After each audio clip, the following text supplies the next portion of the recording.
Estas tradições e manifestações que um dia foram a principal atração do carnaval carioca desapareceram, tendo as escolas de samba ocupado seu lugar. As escolas de samba em sua forma mais popular surgiu posteriormente, enquanto as antigas grandes sociedades desapareciam. Entretanto, ainda existe o Clube Democráticos, talvez o último dos remanescentes das antigas sociedades do século XIX, que hoje em sua sede organiza bailes e noites dançantes durante todo o ano. Este clube ou antiga sociedade hoje é mais conhecido como Clube Local Popular de Dança de Salão e Dança de Gafieira no Rio de Janeiro. Socialmente falando, as escolas de samba são o último e mais recente produto das transformações das manifestações culturais do Carnaval do Rio de Janeiro aliada ao surgimento do samba moderno.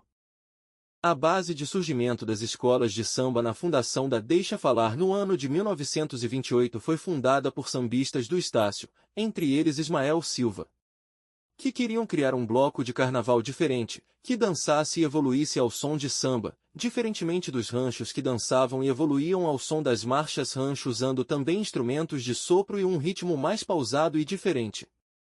As escolas de samba não usavam instrumentos de sopro. Nesta época, ainda no ano de 1929 foi organizado o primeiro concurso de samba na casa de um jornalista sambista e também fundador da Mangueira ou Estação Primeira de Mangueira.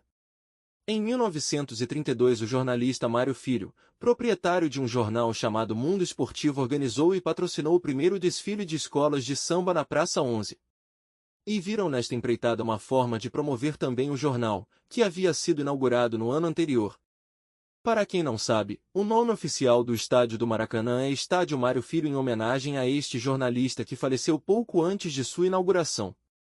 Outro fato curioso é que, Nelson Rodrigues, também escritor, autor de peças de teatro e também jornalista era irmão de Mário Filho.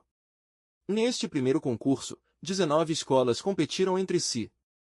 Para o concurso existia pré-requisitos para entrar, teria que ter mais de 100 participantes em suas fileiras, ter samba inédito, não utilizar instrumentos de sopro, e ter ala de baianas entre outros requisitos. O vencedor do primeiro concurso foi a Estação Primeira de Mangueira, ficando em segundo lugar a Portela, que na época chamava-se Oswaldo Cruz.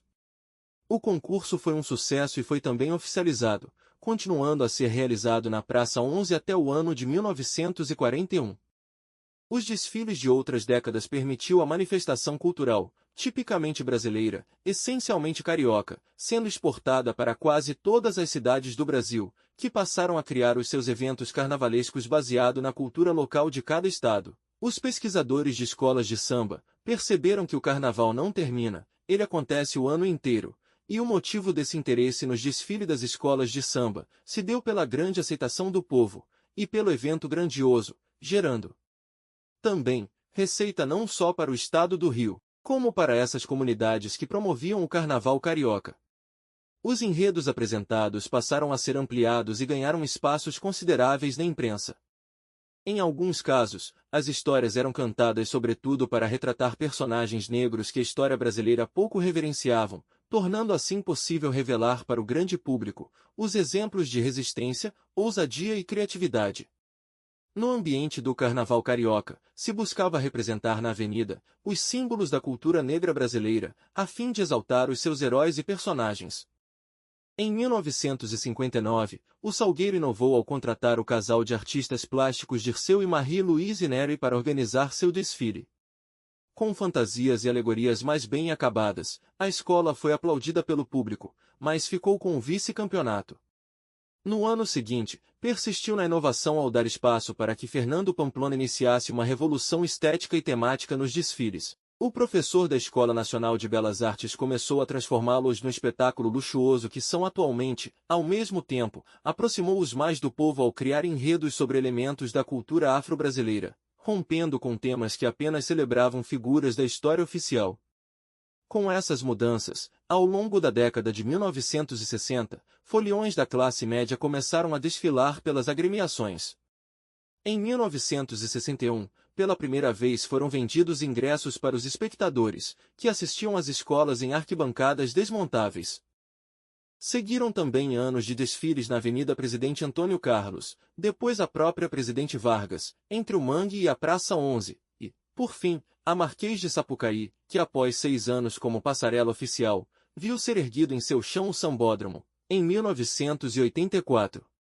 O Sambódromo marcou o início do sistema de desfiles das escolas de samba em 2 noites, ao invés de em apenas uma. Em suma, o Sambódromo da Marquês de Sapucaí, Rio de Janeiro é um local icônico e de grande importância cultural, que atrai turistas de todo o mundo durante o Carnaval. Com uma estrutura imponente e grandiosa, o Sambódromo é palco dos desfiles das escolas de samba, mostrando toda a criatividade e a beleza do Carnaval carioca. Além disso, o Sambódromo contribui para a economia da cidade e para a preservação da cultura e da identidade carioca. Agradeço por assistir, comente e deixe o seu like. Obrigado.